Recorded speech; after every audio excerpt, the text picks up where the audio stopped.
And it's Monday, da-da-da-da-da-da, Monday. We all love Monday. What? What? What are you staring at? I don't know how you do it, Peter. Everybody loves Monday. Come on, man. Look at the people out there. Throngs of people carrying signs saying, we love Monday. Yeah. Woo-hoo. Enough of that nasty, unstructured weekend time over the weekend, man. just temptations to get into trouble, that's all. Well, you got a lot of work done over the weekend. A lot of big stories broke, it looks like.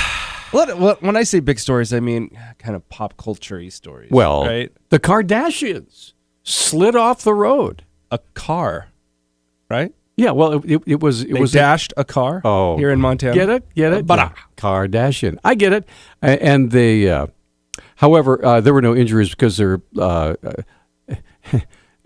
let's just say they had more than just the airbags. There was to cushion.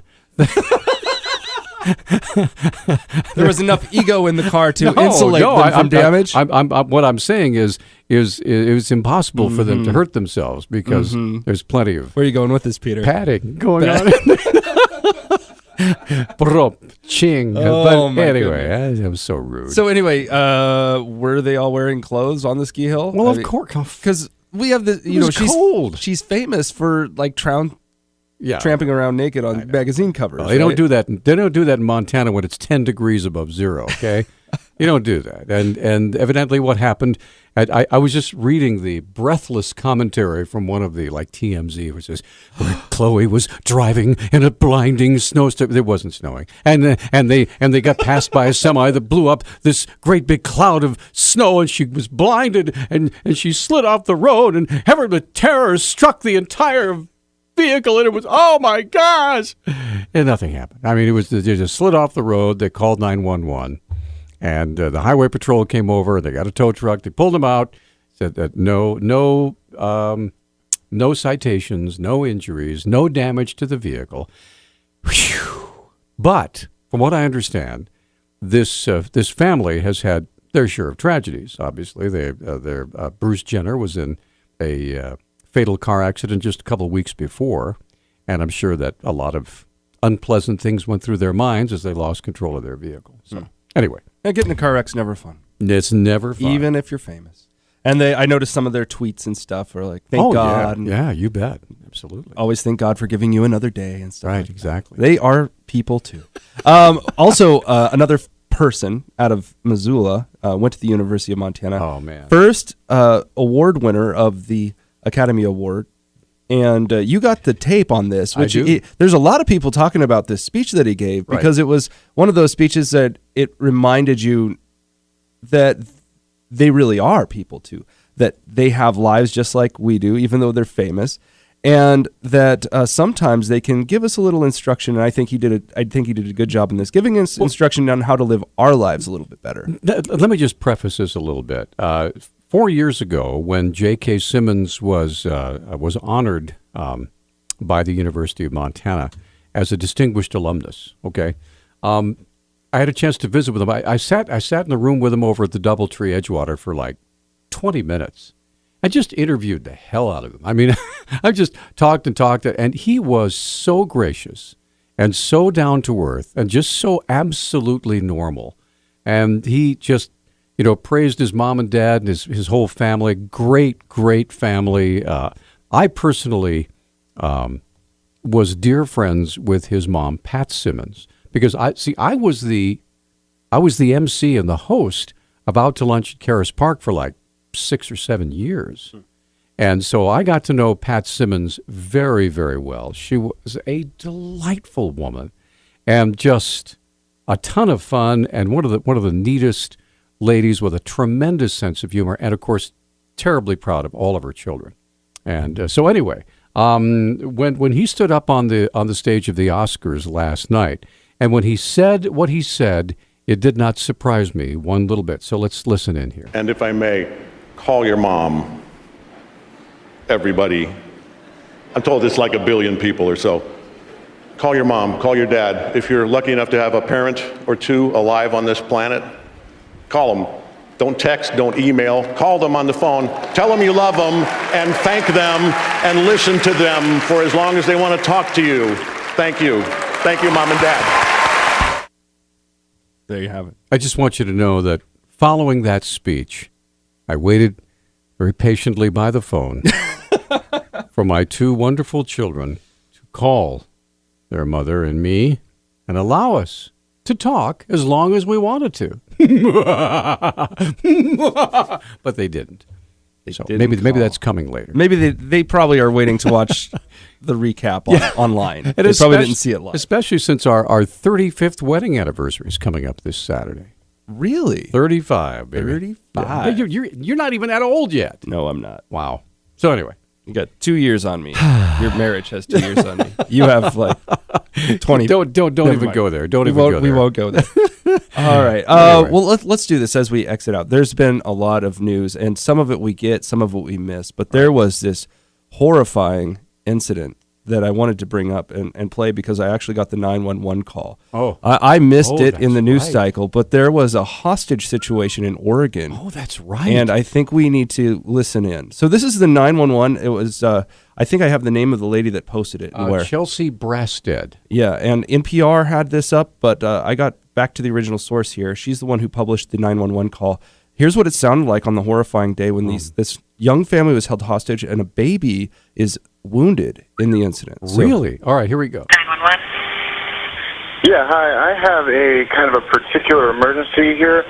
My cat attacked our 7-month-old child, and I kicked the cat in the rear, and it has went off over the edge, and we aren't safe around the cat. It's a very large Himalayan, and we're trapped in our bedroom. He won't let us out of our door. Okay, does the child need medical attention? No, he's just got scratches on his forehead. But the cat, we don't know what to do about the cat. He's trying to attack us. He's very, very, very, very hostile. So I tried to get a hold of animal control. Hang on just a second. You guys are inside your bedroom right now. Yeah, and when I leave out the bedroom to let the police in, I'm going to have to fight this cat. Hang on just a second. And when you say the cat is large, how large? 22 pounds, maybe. What's the address there? 945 Northwest Nail Parkway. What apartment number? Okay. I need you to hang on hold for just a moment. I need to run something by my supervisor, but I'll be right back to you, okay? Don't hang up. All right. Son, Listen- you're on your own. Bye, supervisor. Listen carefully. You'll hear the cat screech in the background. It's coming up. Hey, Shay. Hey. It's Desiree. I have a guy who is at the yard. He's in his apartment. His 22-pound Himalayan cat attacked a 7-month-old. He kicked the cat, and the cat lost it. The cat is now trying to attack all of them, and they are penned in a bedroom and can't get out as the cat tries to come at them every time they open the door. Okay. Am I setting that up for police response? I'm just making sure. Yeah. Okay, thanks. All right, bye. Bye. No, what did you do with him after? All right, sir. I can send the police out there. Okay. So, to get in the building, is there anything are you going to be able to buzz them in the building? Do you have her phone? I have to go out to get the phone in the living room to buzz him in. And you said your child does not need medical attention, right? No, he just got a couple gashes on his forehead. These are very small puncture ones, little punctures. He's got a little bump. Okay. I kind of got the cat before he did any more damage. Okay, and do you think the cat is ill? I don't know. I think that the cat he's got kind of a history of violence. He's kind of a violent cat already. But he's really bad right now. He's troubled, obviously. He's charging us. He's at our door, bedroom door. One moment, okay? Do you hear it? Yeah. Can you keep your door? Yeah, I hear him. Hold on. Keep your door shut, okay? All right. I'm through begging. Give me the You ever done this fish. before? My girlfriend says he's done it once before. This is worse than that. Okay. All right, let's try to keep you guys. I mean, I know it's scary. Let's try to stay just as calm as we can, okay? Okay. And then your front door is open, but there's no risk of the cat getting out into the larger. No. Okay. No. Tell them to be careful. The police. I will. And do you think the cat will try to attack the police? Yes. Okay, well there you go. I'm not quite sure how that turned out, but I don't know about you, but I'm spent, and we need to take a commercial break. We're going to come right back and try to recoup after that dramatic 911 call. We'll be right back after this. It's Talk Back, rolling right along here this morning. It's Monday. I don't know about you. My hands just stopped shaking because of the scary. Wasn't it frightening? Kitty cat attack. It proved to me once again that I'm never going to own a cat. Yeah. Never want to. No. But if I did, I would do a lot more than kick the cat in the butt. Have you ever been scratched by a cat? Yeah. By an angry cat? Yeah. My hatred of cats started very young. Yeah. I was about 3. Yeah. I was just trying to pet the little thing. Right. It was really cute, right? Summoned some kind of ISIS demon through its eyes. It scratched me. And it's been a downhill. I started loving dogs pretty much because I knew they didn't like cats. And there you go. So there you go. And that's why I have always been a dog person. My grandmother helped to instill that in me, and that she helped to found the State Humane Society in starting out of Helena way, way, way back in the 1930s. And so she always had dogs. And so anyway, I want to know if anybody out there, 721-1290, has anybody out there had a similar experience with a cat? And not a mountain lion, because that's understandable. Come on. You kick a mountain lion in the butt, it's going to go after you, okay? But seriously, if anybody's had a situation like this with a cat, Thanks for calling KGVO. I mean, John. did you try to wrap him up in a towel? Did you try to speak soothingly to him or her? Did you try to use, one of those little, like those little wave machines where you have the sounds of the ocean and the soothing sounds? Yeah. So, we have a sound machine in my kids' room, so I'm used to this white noise. Really? Okay. Yeah. I thought maybe it was just a screaming child machine. Well, when you hear the screaming children, you just go in and bump it up a few notches. It doesn't help them, but it keeps you from hearing it. Sure. Exactly. Sure drowns it out. Right. Christine, you're on Talkback. Go ahead. Whoop. Hold on. Stand by. Hold on. Stand by. It's not always registering. Hit it all right. harder. Christine, are you there? Stand by. Yep. Hold on. Let's do that. Christine, are you there? Well, this is interesting. Hold on. Pick them up. Okay. Pick them up, and then we'll try this again. Christine? Do.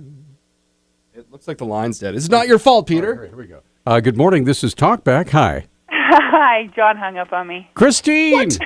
How are you? Good. All right, so was it me? A couple of things. We have a cat and 2 dogs, and the cat definitely runs the roof. Really? Yes, absolutely. The dogs are terrified of her. Even though the dogs know with one swat of their paw they could take that cat dogs out? Are terrified of the cat. Our lab won't even come upstairs if the cat's sleeping on the stairs. Well, I don't know if in the call I might have cut it out because it was a longer call. Right. And because God forbid they let this guy off the phone. You never know what could happen. We got to tie up that 911 line for as long as possible. Well, there was a dog. There was a dog locked in another room. They were Gets concerned together about. with his buddies. What's that? I'm sorry? Can you imagine this poor guy the next time he gets together with his buddies? How masculine is he going to feel? Oh, I hear a 20-pound Himalaya kept you locked in. I just keep hearing that song. I'm a man, yes I am, and I can't help it. That's so. Anyway. So, can I change the subject to something a little serious? Of course you can.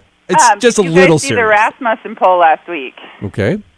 Completely terrifying. Okay, what happened? Hillary's winning by double digits, right? No, 43% of Democrats think that Obama should just ignore court rulings and do what he wants anyway. Wow. 43%. And the number that thought that he should ignore Congress was even higher.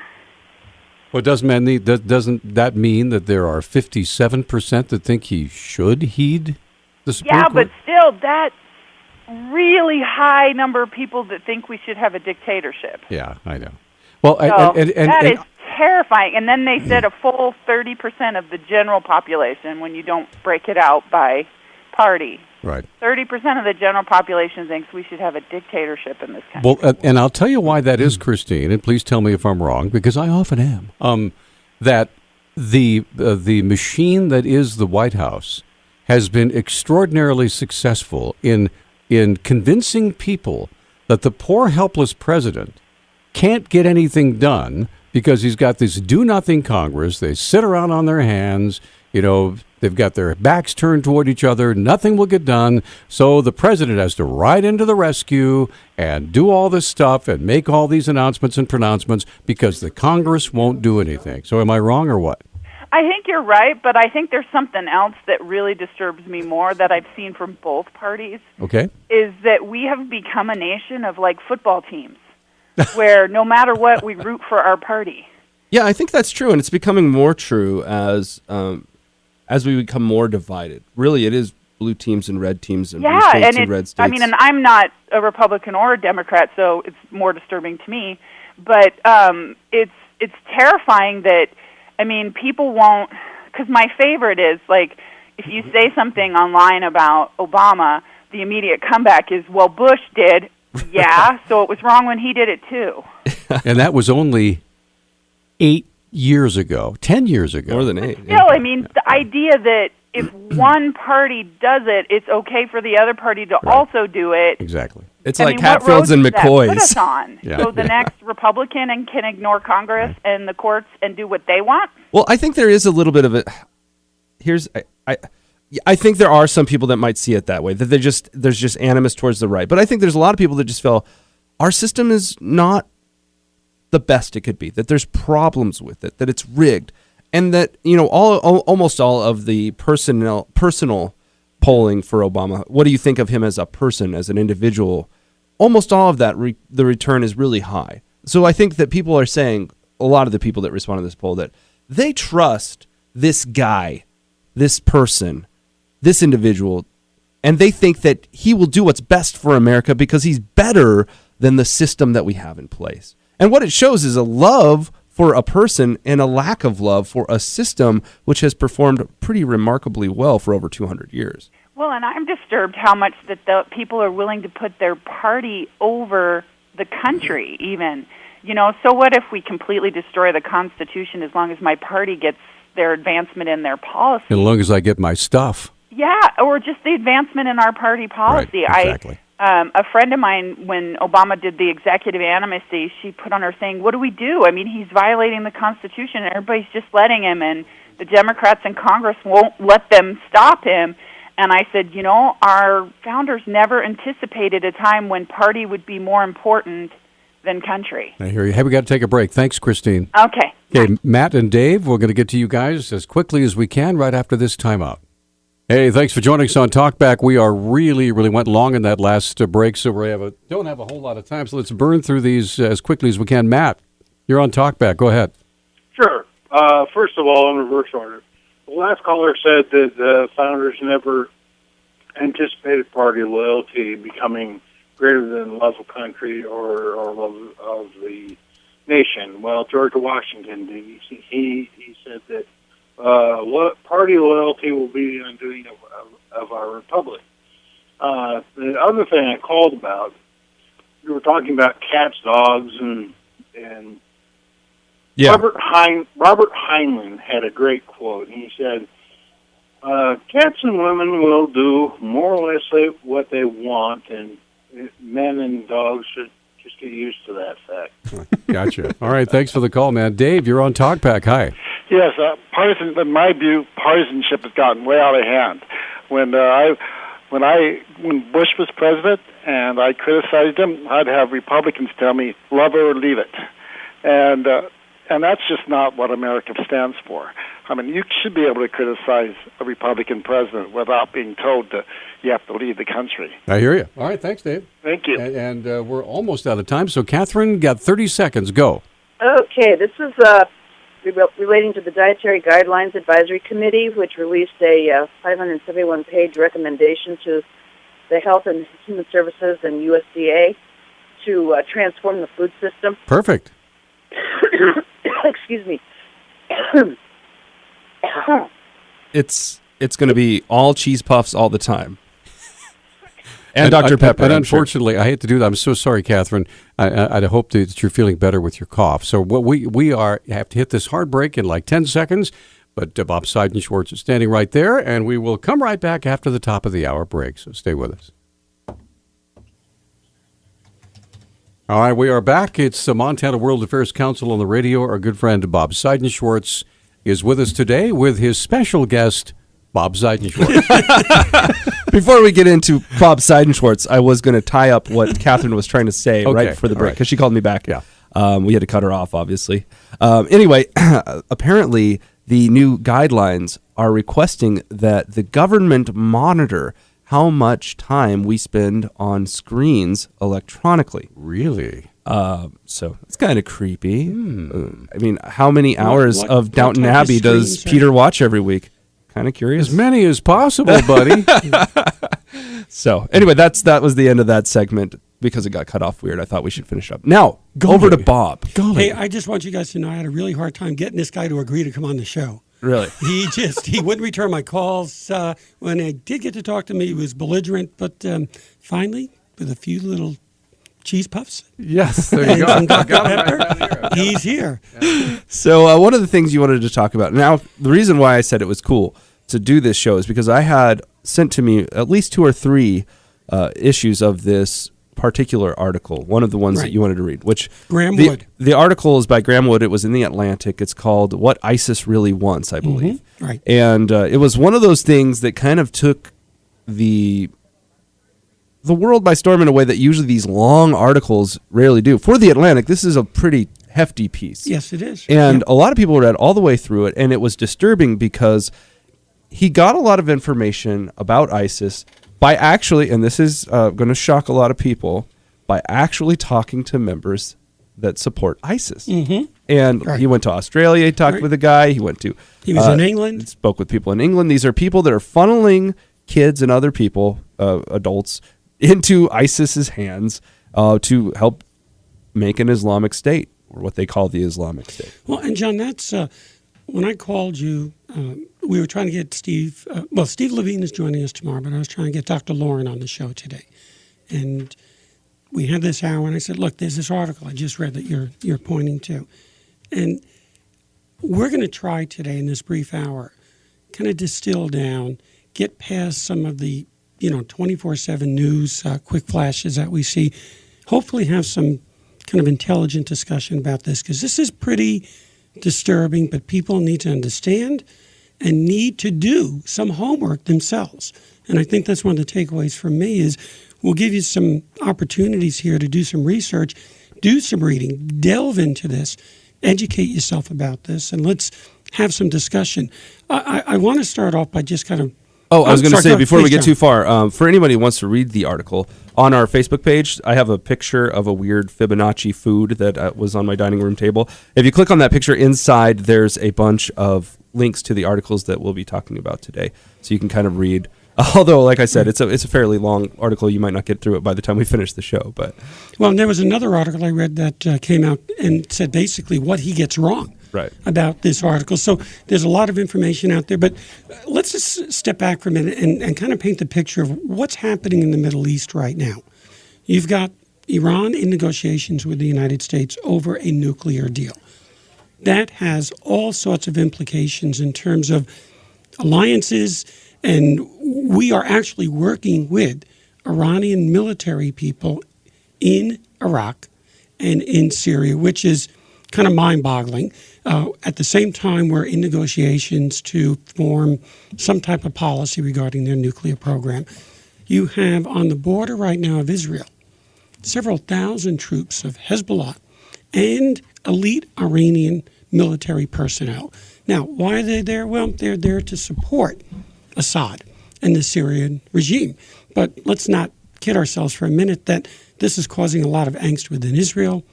They're not mobilizing at this time, but they're keeping a very close eye on this.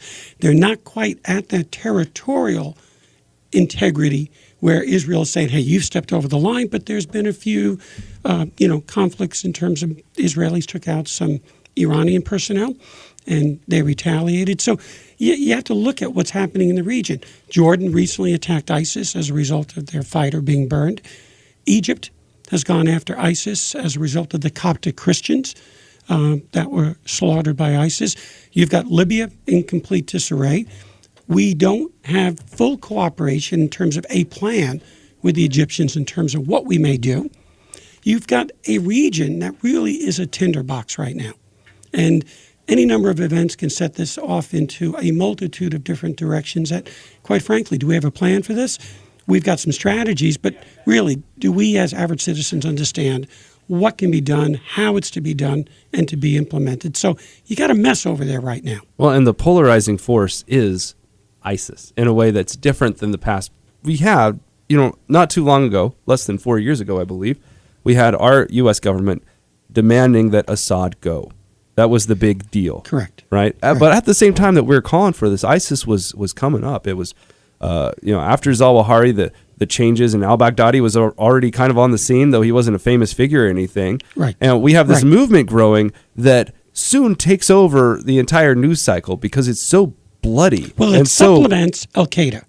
Is really what happens. It supplants it. Yeah. They're this, the redheaded stepchild of al-Qaeda that actually goes on to exceed them in both violence and in rhetoric. But there's a real important distinction. Al-Qaeda was not looking for necessarily a caliphate.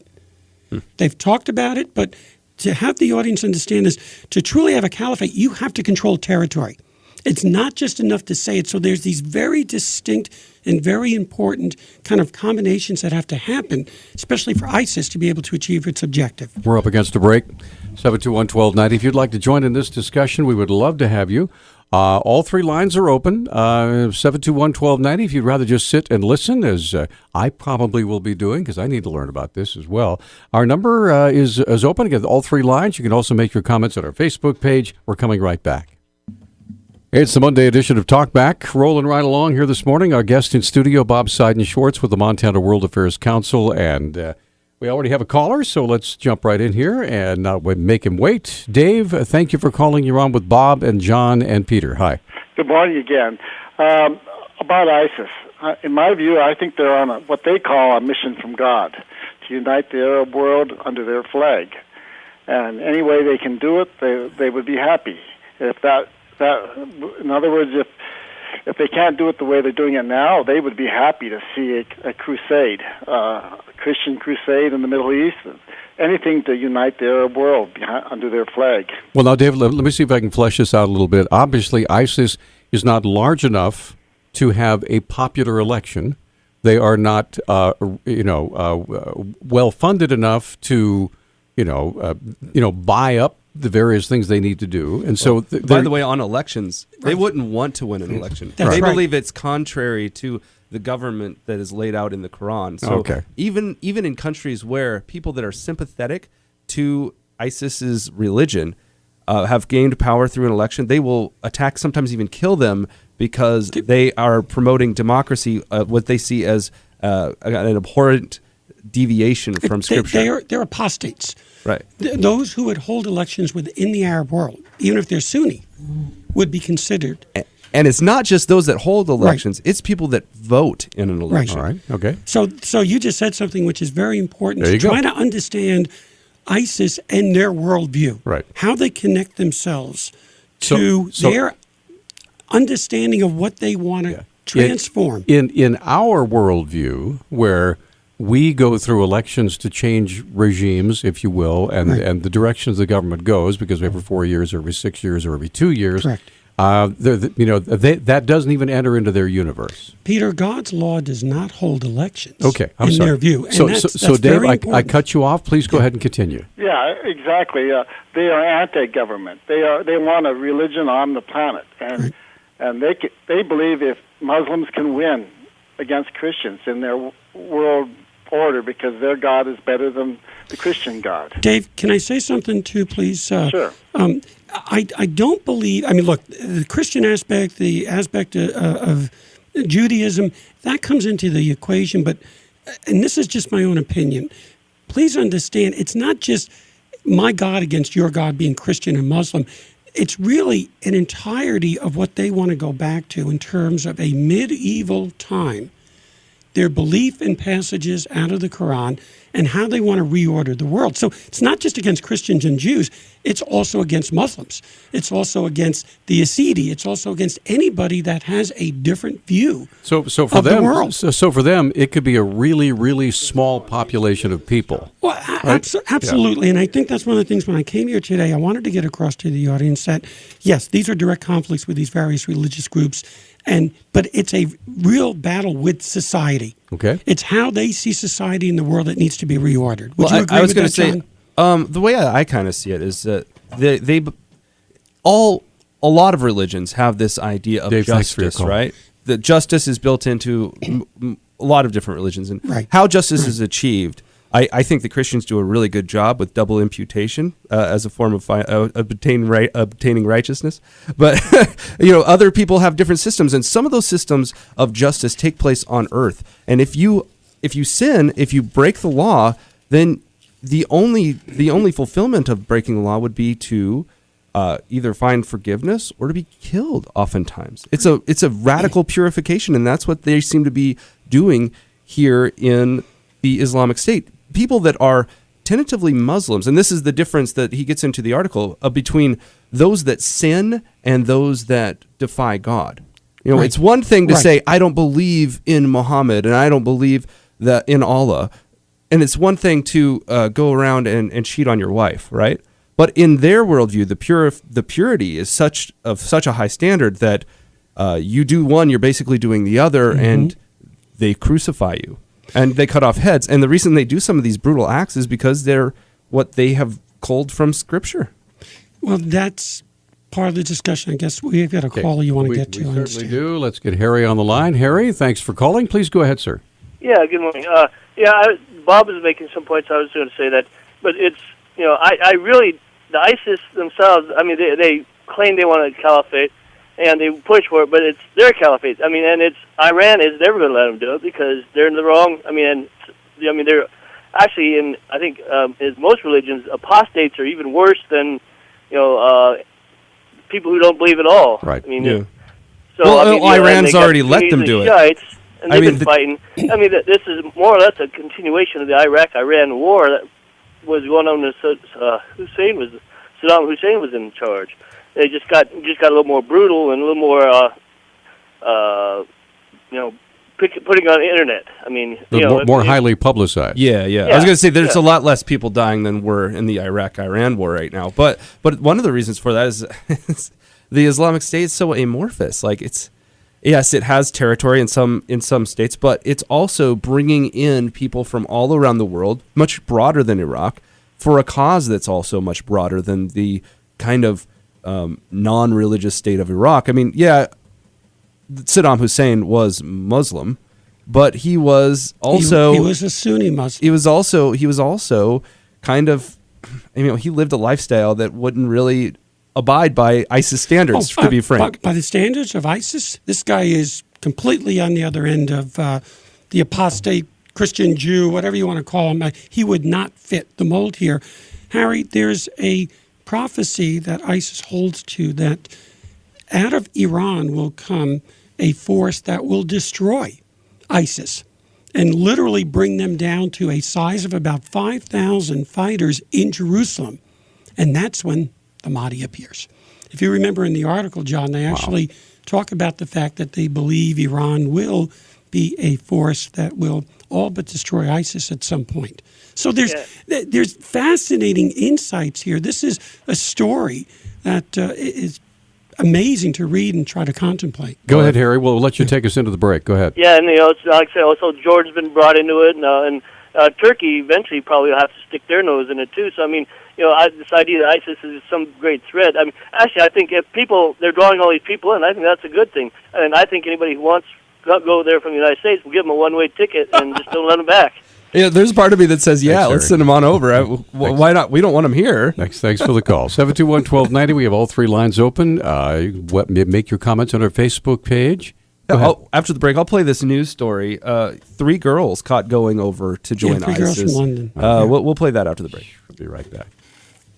Thanks for joining us on this Monday edition of Talkback, deep into talking about ISIS with Bob Seidenschwartz from the Montana World Affairs Council. And before we move any farther, we do have a caller. I'd like to put our callers first. Joe, you're on Talkback. Go ahead, sir. Yeah, I just noticed that the Obama administration is talking about doing things for women again, like making sure they get equal pay. And I think the biggest issue involved in this whole discussion is about what's happening with women in this Islamic movement. So you've got female circumcision, you've got burqas, you've got forced marriages, you've got mercy killings. I think women are individuals, and individual rights precede religious freedom. So if religion violates the rights of individuals, namely women, then that's unacceptable. And, look what they did to the Mormons down there when they were forcing these early marriages. They confiscated their property. They went in with martial law. You mean the U.S. or the recent? Criticize them on that basis. Why can't Obama criticize them on that basis? Okay, well, it's a good idea. Thanks, Joe. That's a good point. I think he has. Let me ask you this. Where are the feminist organizations? Where have they been for years? They're rising up and saying, what's been happening with that's one thing that's always mystified me. Joe has a good point. Mm-hmm. The fact that there are feminist organizations all over the world that have been, unless I've missed it somewhere, that have been resoundingly silent over the treatment of women. I think it's hard in that to part get of the world. It's really hard to get a foothold for any of these organizations, and frankly, I think a lot of them are so tied into the political systems of the countries that they originate in that suddenly having a certain kind of abortifacient on the national health care role seems more important than the life or death of a young girl that's going to school in another country. And so sometimes the interests of the local scene override what's overseas. But I think it's unfair to say that this hasn't been an issue for lots of groups. I mean, the girl that was shot going to school in Afghanistan. Yeah, she almost got the Nobel Prize, right? Right, that's true. And there's other. I can't remember her name, but there's lots of other scenarios that bring up. And usually when they talk about this, in fact, if you listen to the religious / extremist speech that Obama gave the week or so ago, where he talked about crusades and all that jazz, one of the things he said is, we believe that a country that utilizes all of its people is going to be better off. I'm paraphrasing here, but I mean that's a plea to including women on a level of equality that they hadn't been before. I have this cut here if you'd like to play it. Yeah, so this is a cut. This is something I just want to throw out here because it's. I titled it "The West on ISIS." On Islam. Yeah, so basically it's a bunch of people on MSNBC. What's the name of it? Melissa Harris Perry. Harris Perry's MSNBC show, talking about this situation where 3 girls leave, and after hearing our last caller, a lot of this stuff does go on in some of these cultures. I mean, it can be very brutal to be a woman under ISIS. We've seen lots of the decapitations, lots of the blood and gore. Well, it's very brutal for the captives. It's very brutal for the women that are enslaved. It's very brutal for the people that are taken who are not part of. Yeah, it's deathly brutal. Right. But I think it's still brutal even if you're just a Muslim woman and you're abiding by ISIS standards. Now, this is very important. This is one of the things I wanted to kind of get across today.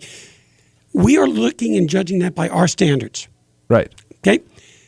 You have to put yourself in a situation where you're trying to think of that young woman or somebody who chooses to go there for the reasons that for them are important.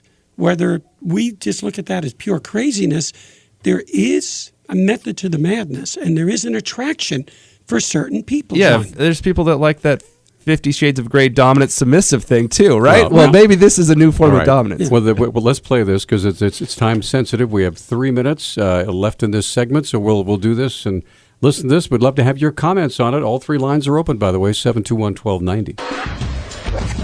This week, 3 teenage girls disappeared from their homes in London and are suspected to be on their way to join ISIS in Syria. We've seen their pictures for days. 3 young women, 2 of them wearing headscarves or hijab, markers of the faith. Dr. Jackson, I want to come to you on this because Amanda gave us a whole point about the multiple ways in which, there's like a racialized identity and a religious identity, both of which end up being markers for being targeted.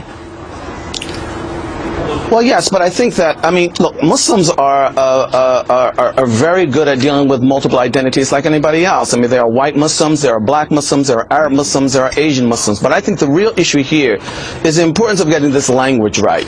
I mean, if we start talking about Islamic terrorism, then we send the message that there's something normative in Islam about terrorism, that Islam as a religion dictates to all Muslims that they should be terrorists. I mean, and I mean, this reinforces stereotypes about Muslims, and I think that it leads possibly to the kinds of hate crimes, assuming that it was a hate crime, that we saw in North Carolina. That's on the one hand. On the other hand, I think it's really important to be careful.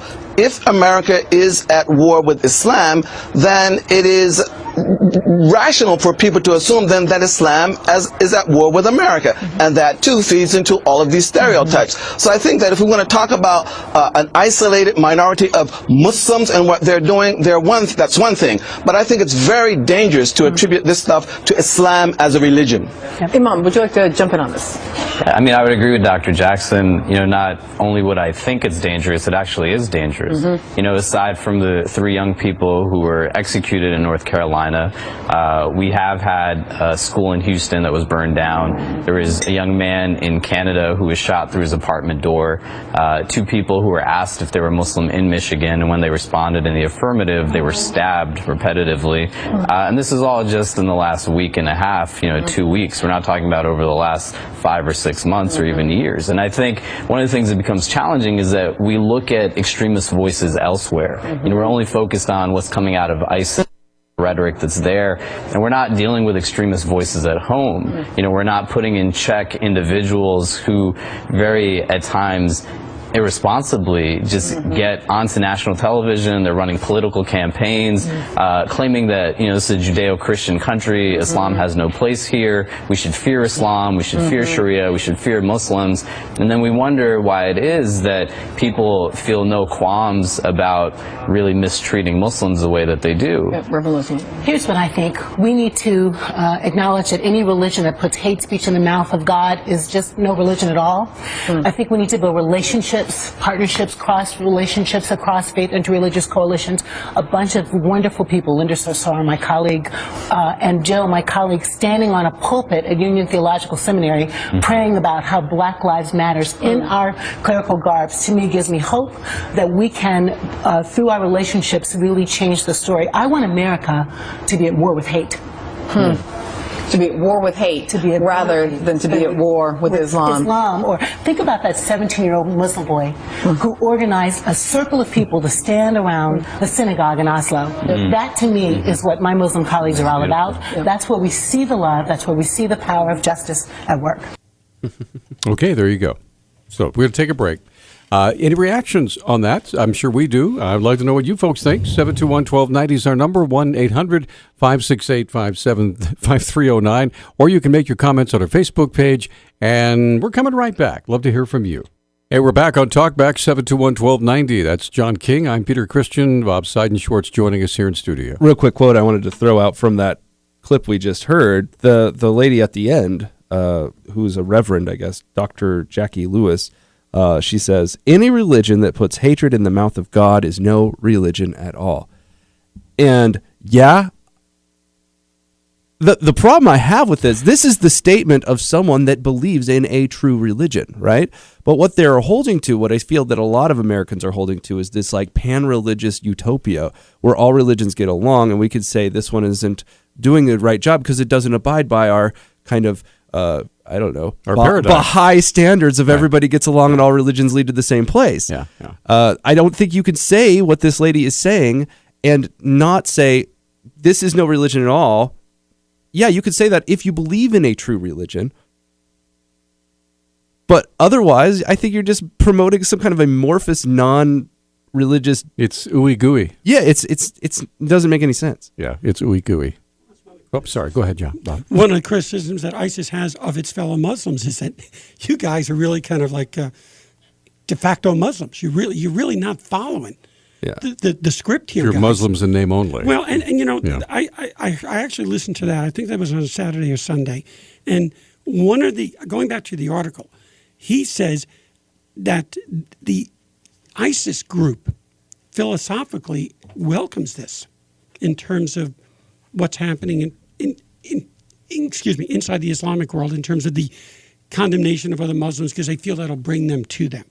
So, our work, our criticisms are kind of important in terms of what we may do to reach out to Muslim communities. Yeah, well, I mean, if you're a Muslim that lives in a border state to ISIS, you're like, maybe I should be living a little more pure life. It's get in, get out, or get your head cut off. Now, so let's get Joe back on the line. Joe, real quickly, what's on your mind? Did you ask my name? Yeah, yes, Joe, you're up. Go ahead. Okay, yeah, back on, I mentioned about women's rights, and, I understand if you go to Saudi Arabia, you might have to wear a headscarf. You're in their country. Now, have you been listening to the news about Minnesota lately? Mm-hmm. Al-Shabaab of Minnesota. Have you been to Minneapolis lately? But I'm more interested in my country, and I understand you guys are specifically talking about ISIS, but I'm interested in what's going on in the United States. And I'm just saying, if you want to criticize Islam, you've got mercy killings, you've got no-go zones, you've got a female circumcision, you got these burqas. How can you hide your identity in a free country? I mean, and this is not in line with our legal system and our constitutional rights. And I understand you, but I don't, how many women are killed in Turkey every year, mercy killings? I mean, it's huge. It's in the thousands. Joe, you don't hear about it. And you don't know how many people are getting these. Joe, where did you get those statistics, Joe? I have to ask you, when people say things, it's in my nature to ask, where are you getting these statistics? What do you cite when you say women are being killed in Turkey in the thousands? Yeah, Turkey is one of the more secular. I read it in the New York Times. Well, then please cite articles, cite dates so that we could check that, because I've not heard in Turkey that this is the case. Well, calling for evidence on a radio show, you're probably not going to get it off the cuff. I know, but I read the International Herald Tribune. I read the Wall Street Journal. Yeah, I do too. I'm serious. I do too. I've never heard anything about Turkey. Mercy killings are going on in Turkey. You've never heard about mercy killings in Turkey? Well, look, I'm sure it takes place, but in the terms of thousands, I've heard about mercy killings in India. I've heard about mercy killings in various other countries. But when you're talking about like female circumcision, this is still something that happens in many of the tribal areas in the Sudan, in areas that you don't necessarily look. I'm not saying it doesn't happen, but I don't want to make this such where we're thinking this is such an everyday occurrence that it's going on consistently like in Saudi in the Middle Arabia, East. It's illegal, but apparently it goes on, and it's tolerated. So, I mean, I can't give you the numbers on that. Yeah. But that's how it, All right, Joe, you make some good points. We appreciate your call. One of the things Joe brought up, I think we should all pay attention to, that's the issue of Minneapolis. Anyone who's watching the news over the weekend, I'll just read this. This is from USA Today. Here we go. Quote, the Secretary of Homeland Security warned shoppers at Minnesota's iconic Mall of America and similar venues to be vigilant in the wake of new terrorist threats. Right. I am not telling people to not go to the mall, Secretary Jay Johnson said Sunday on NBC's Meet the Press. I think there just needs to be more awareness. He said, quote, I am saying to the public that they need to be particularly vigilant. Hours later, Department spokeswoman Marcia Catron said in a statement, we are not aware of any specific credible plot against the Mall of America or any other domestic commercial shopping center. Mall of America heightened security after a video threatening a terror attack was released purportedly by a Somali militant group with ties to al-Qaeda. The group Al-Shabaab took responsibility for an attack in 2013 at the Westgate shopping mall in Nairobi, Kenya, that left more than 60 people dead. The video released online focused mostly on the conflict between Kenya and Somalia and the Westgate shopping mall attacks. The video calls for similar attacks at the Mall of America and elsewhere. Quote, if just a handful of mujahideen fighters could bring Kenya to a complete standstill for nearly a week, imagine what a dedicated mujahideen in the West could do to an American or Jewish-owned shopping center across the world, an unidentified man says on the video. So this is them saying they're basically threatening the West. What if such an attack was to occur in the Mall of America in Minnesota, or the West Edmonton Mall in Canada, or in London's Oxford Street, the man says, encouraging supporters to hurry up, hasten towards heaven, and do not hesitate. Hasten towards heaven? That's what they put out on the Al-Shabaab, okay, which sounds similar, just so you guys know, like a kebab, something that we cook and eat over here. Okay. Beware about your names. Okay, we're going to come right back. John, you're waiting online. We have two lines open, 721-1290, talking about ISIS and really getting into deep in the weeds here, and we want to find out what you think. You have any comments or opinions, or if you just want to listen and find out more, we'll be right back. It's Talk Back. It's Monday, and this hour has just flown by, and we've got all three lines full here this morning. It's 721-1290, 1-800-568-5309. It's good. Run right back to the phone here. Say good morning to John. You've been waiting the longest. Good morning, John. Good morning. Just very quickly, I get tired of the propaganda bulletins that come out on a regular basis proclaiming the sweetness and love of the Muslim religion. Have anybody there at the station read the Quran and done any deep study on it? Bob has. Bob. Yeah. John, what about the verses, Elmy? John, there are 109 verses in the Quran that specify death and destruction. And John, Christians, I will let my two esteemed... Hold on, John. He's trying to answer you, so go ahead, Bob. John, there's no doubt do the courtesy of listening to my remarks. First, I get tired of cheap interruptions from people who don't give those of us a chance to finish stating our opinion. Well, if you would go ahead and finish, then we will not interrupt. So go ahead. I will. I thought you wouldn't mind having somebody respond to what you said, but obviously not. So go ahead. No objection to responding. Thank you. I appreciate that. Please go ahead. Don't respond in the middle of my statement, for please. Heaven's sake. Okay. I'm going to give you 30 more seconds to finish up. That's Go. Just about enough. Go. Read the Quran. Study the 109 verses.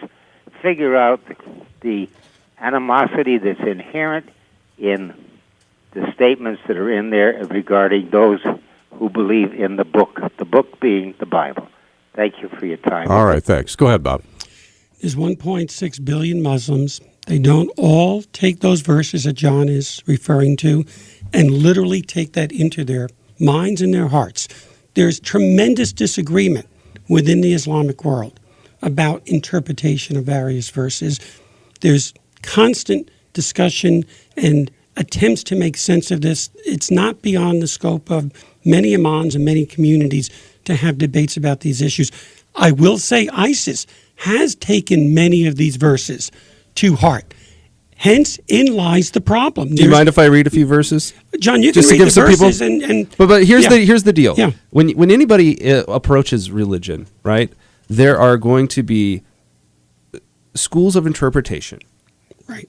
And people abide by certain schools of interpretation, and that is what kind of makes the religion. For example, I'm not Catholic, but there's a school of interpretation of the Christian scriptures that the Roman Catholics abide by. It's different than what the Eastern Orthodox abide by. It's different than what I abide by. It's different from what many people abide by. And in America, a lot of times people just pick up the Bible and they read it alone. Scripture by myself. This is me interpreting the Bible, and they don't abide by a tradition of interpretation. And so it's kind of hard, I think, for a lot of those scripture readers to understand the ways that the tradition might have been interpreted. So anyway, I'm going to read a few of these verses and we go to a break here. Okay, number one, this is from the Quran. This is chapter 2, verses 191 through 193. Kill them wherever you find them and turn them out from where they have turned you out. And al-fitna, disbelief or unrest is the translation, I guess, for that, is worse than killing. But if they desist, then lo, Allah is forgiving and merciful. And fight them until there is no more fitina, the disbelief and worshiping of others along with Allah. And worship is for Allah alone. But if they cease, let there be no transgression except against the polytheists and the wrongdoers. Here's another one. This is from chapter 2, verse 244. Then fight in the cause of Allah and know that Allah heareth and knoweth all things. And it goes on. And like he said, there are some 100+ verses. There's plenty of verses, and we made this point at the beginning of the show. One of the problems with ISIS is their medieval 7th century view of their absolute fundamental belief in certain verses in the Quran in terms of how they take that and incorporate that into their system. And think of all the head chopping. Here we go. Quran, chapter 8, verse 12. And one of the rules of interpretation, the later it occurs in the Quran, at least by many traditions, the more important it is. I will cast terror into the hearts of those who disbelieve. Therefore, strike off their heads and strike off every fingertip of them. And in the 7th century, were beheadings a common occurrence throughout the world at that time? Or in Islamic State today? They're cutting off heads. Yes, they are, John. And then in Africa, you've got atrocities being committed right now between Muslims and Christians in various countries, between the Hitsu and the Tutsis. I mean, you want to talk about choppings. We don't have much understanding about what took place in Africa over the last couple of decades, where maybe 1 million to 2 million people have Rwanda, died in the most horrendous way also. Exactly. All right. Let's take one more call before we take a break. Bobby, you're on Talkback. Go ahead, please. Yeah. There's all different kinds of Muslims. When a guy named Wahhab took a form of Islam from the 14th century, and this is hundreds of years ago, he got together. Everybody was running him off because he wanted to kill everybody. He believed in the pure Muslims, which is, and I don't get the pronunciation right, but whatever, it's like a Wahhabi. Yeah. Okay, those are the pure Muslims, and it is your duty to kill any Muslim who is not a pure Muslim and believes in the way they believe. So he got together with al-Assad. Al-Assad was a warlord. Anyway, they sealed the deal, joining together. With one of them married the other guy's daughter. Anyway, al-Assad used Wahhabism to conquer territory until they went up and started abusing the Ottoman Empire, and they crushed them. Anyway, after World War I, and the Brits divided up territories, Saudi Arabia was given to the al-Assad's people, and that is today's royal family, and they practice Wahhabism. Yeah, it's one of the only countries, and I think the only country in the world actually named after a family. Yeah. And then some of the stuff that they're saying is in the Quran is not actually in the Quran, and I'm not sure if this is correct. Bob will know. It's out of the Hadith, and that has other rules in it which people think are in the Quran, but they're not. But it's still certain Muslims, operate by those rules. And like in Texas, they're trying to get a Sharia court, and they were making their arguments, trying to be, it's just a religious thing. But then the one guy who was the doctor or the imam, he started speaking up and he said, hey, if somebody kills somebody, if you chop off their head, well, then they won't do it again. And if someone breaks into your home and scares your family and your neighbors, chop their hands off. They're going to think 100 times before they ever do that again. And then he said, and think of all the money you would save. All right. Hey, Bobby, we got to take a break. Thanks for your call. Ted and Larry, we're going to try to get you guys. There's only 8 minutes left in the show. If you have a comment, the lines are lighting up. Can you stay all day, Bob? I've got to get my allergy shots. Yeah, I'll be back. We're going to be right back in a moment. This is Talk Back. Just a few minutes left in the program. Bob Seidenschwartz joining us here this morning, along with John King. I'm Peter Christian, trying to get as many calls in as we can, because that's what this show's all about. Ted, good morning. You're on Talk Back. Good morning. Okay. I want to say that on Sunday, in a blatant act of aggression, Turkey has invaded Syria, and this is going to cause major uproar in the Middle East because Turkey is trying to revive the Ottoman Empire, and the capital of the caliphate will be held in Istanbul, Turkey. And I want to just say, Bob, my friend, please do not be naive to Turkey. They are not secularists. They are the varsity team, and ISIS is the JV team. Ted, well, thank you for those very succinct comments. I didn't say Turkey was a secularist country. In fact, it's even moved more towards an Islamic type of government, or, culturally, I should say. Turkey has had a long history as a secular government, ruled principally by the military. So there's been a shift and a change, which is also quite a bit of a debate within Turkey. So I don't want anybody thinking that I believe Turkey to be a secular country, but by government and election, you can probably make some distinctions. This is out of the Middle East Time, what he was referring to, by the way. Turkey last night launched the largest ground invasion by any foreign nation in Syria's civil war, sending 600 troops over the border to secure a historic shrine threatened by Islamic State. The operation involved the safe withdrawal of 40 Turkish soldiers guarding the tomb of Suleiman Shah, grandfather of the founder of the Ottoman Empire, whose resting place next to the Euphrates is a Turkish enclave inside of Syrian territory. So we wouldn't call that really exactly an invasion of a large land force into Syria then? 600 troops. Right, but what was their purpose? To ensure the viability of a shrine, correct? Yeah, no one would fight and die for a shrine in the Middle East. Heavens no. Never. All right. Let's get Larry on the line. Larry, you're on Talkback. Go ahead, sir. Good morning. We've heard some talk about the creation of a caliphate and the return of a 12th Imam, and I wondered if that is a belief held by a sect, or is that a belief held by all of Islam? It certainly, in my mind, seems to explain a lot of the creation of ISIS and the reason they're doing all this. Well, ISIS doesn't believe in the 12th Imam. That's a Shia thing. In fact, they would kill people that believe that line of thing. They have their, I think it's the Mufti. Is that the name of the Mahdi? Or the Mahdi. Mahdi, sorry. The Mufti is like a king. They have a different version. Both of them have an apocalyptic version of the future, though, right? The difference is that the imminence, actually, this is where the parallels are kind of similar. For ISIS's interpretation of the Mahdi, the apocalypse is fairly imminent. And one of the critiques of Shia Islam, at least the way it's practiced inside of Iran, was the fear that they believed in the imminence of the 12th Imam's return, and that somehow they would use their nuclear weapons to trigger some kind of apocalyptic endgame, right? ISIS is doing a similar tactic here, but they definitely have different interpretations of the... Basically, though, if you're not in their group, you're screwed either way. So, all right, on that they're aligned. Now, please keep in mind, if you remember, it wasn't too long ago on this show that we had criticisms of some Christian fundamental evangelist types who were saying, that eventually Iran is going to get the bomb, they're going to blow up Israel, and that will bring along the Battle of Armageddon and the second coming of Christ. So, I mean, in every one of these belief systems, there is some sort of end, if you will, eschatology, some sort of end times philosophy. Peter, I know we don't have much time, but there was kind of an interesting... 2 minutes, go. ISIS has as their most revered, other than... Muhammad, guess who is the most revered in terms of line of succession? It's Jesus.